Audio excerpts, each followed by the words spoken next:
A long time ago, Mr. and Mrs. Darling lived in London, England, with their children, Wendy, Michael, John, and their sweet dog, Nana. Wendy was always telling her brothers stories about a magical place called Neverland, where a magical boy named Peter Pan lived. No one ever grew old in Neverland. It was full of mermaids, Indians, fairies, and some wicked pirates, too. One night, as Wendy told her brothers a bedtime tale of Neverland, magically, Peter Pan and a magic fairy appeared. Peter Pan wanted Wendy to come with him back to Neverland and never grow old. She agreed, as long as her two brothers could come too. The magic fairy sprinkled her fairy dust to help them fly. And soon, Peter Pan had taught Wendy, Michael, and John how to fly. Back in Neverland, Captain Hook was searching for Peter Pan. He was going to capture him once and for all.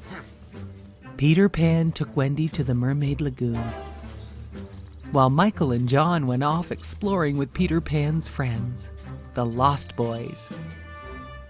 In the meantime, Captain Hook had taken Tiger Lily, Peter Pan's friend, prisoner. The captain demanded that Tiger Lily tell him where Peter Pan's secret hiding place is.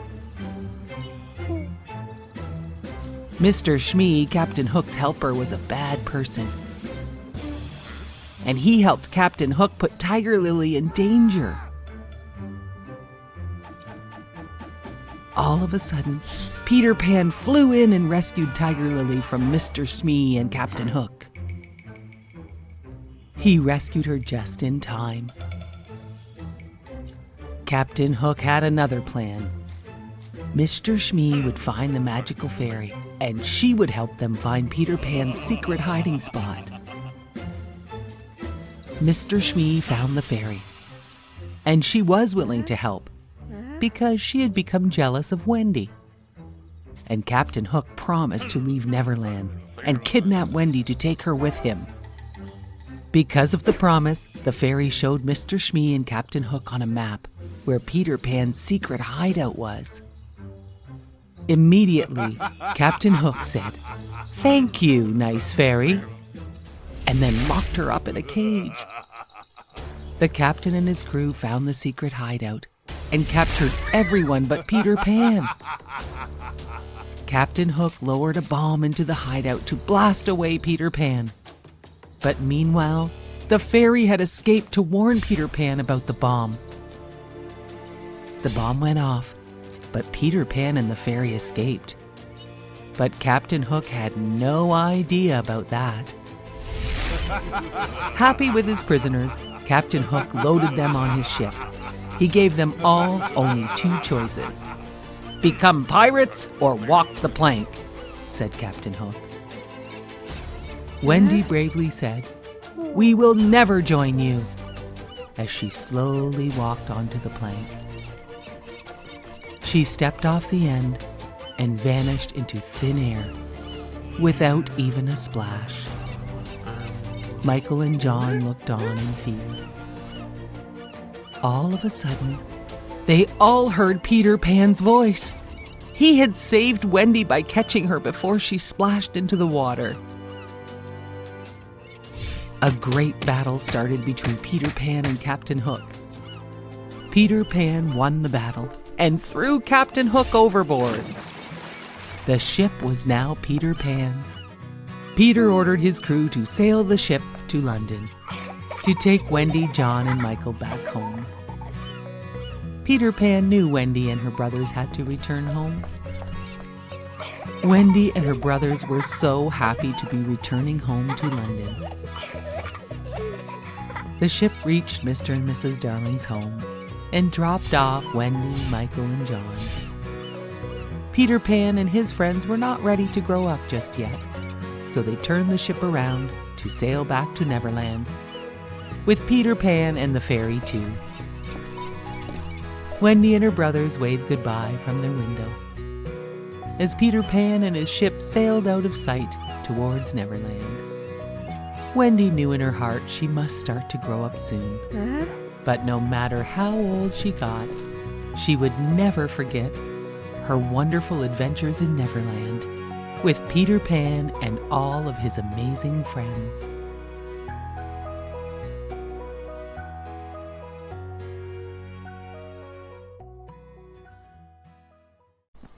Simba the lion carried a heavy burden for such a young lion, as he thought he was responsible for the death of his father.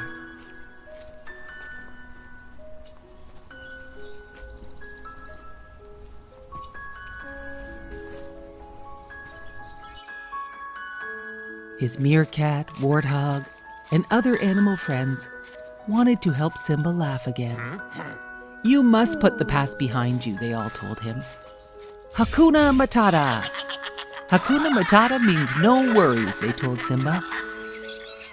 Soon Simba felt much better as he joined his animal friends.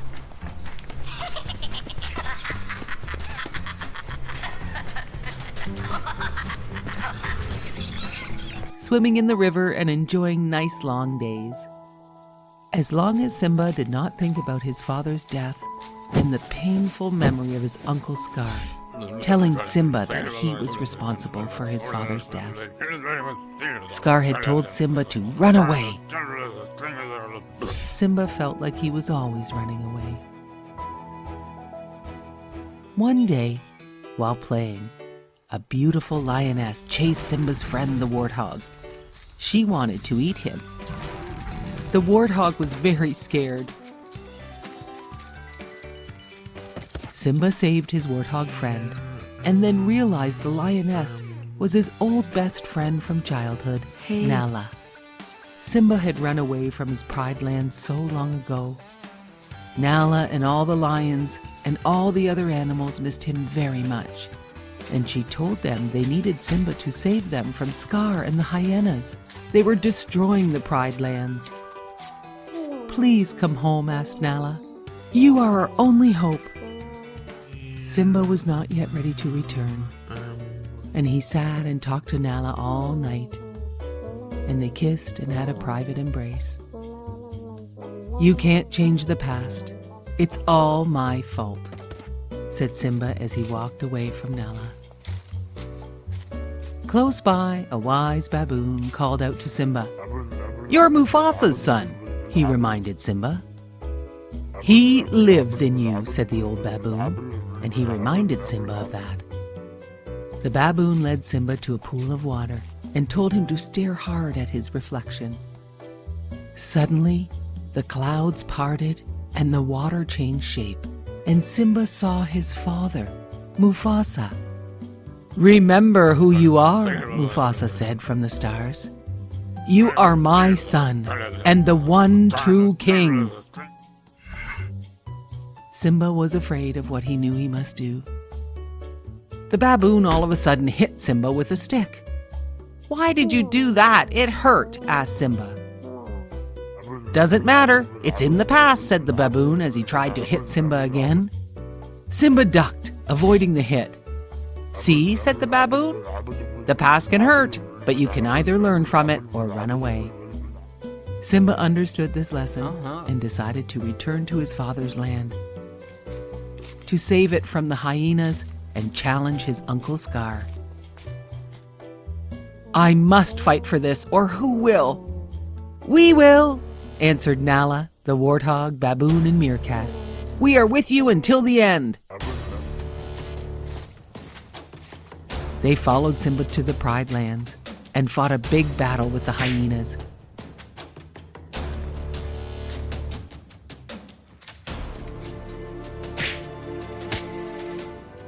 Simba fought his evil Uncle Scar.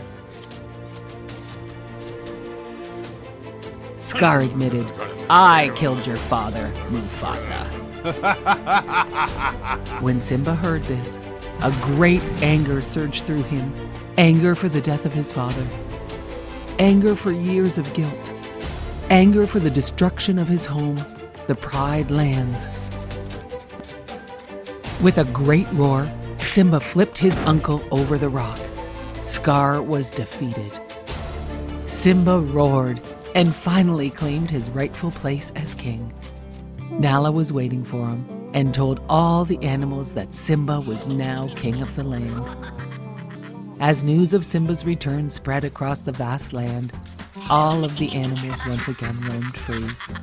The land began to heal, and Simba and Nala ruled as king and queen.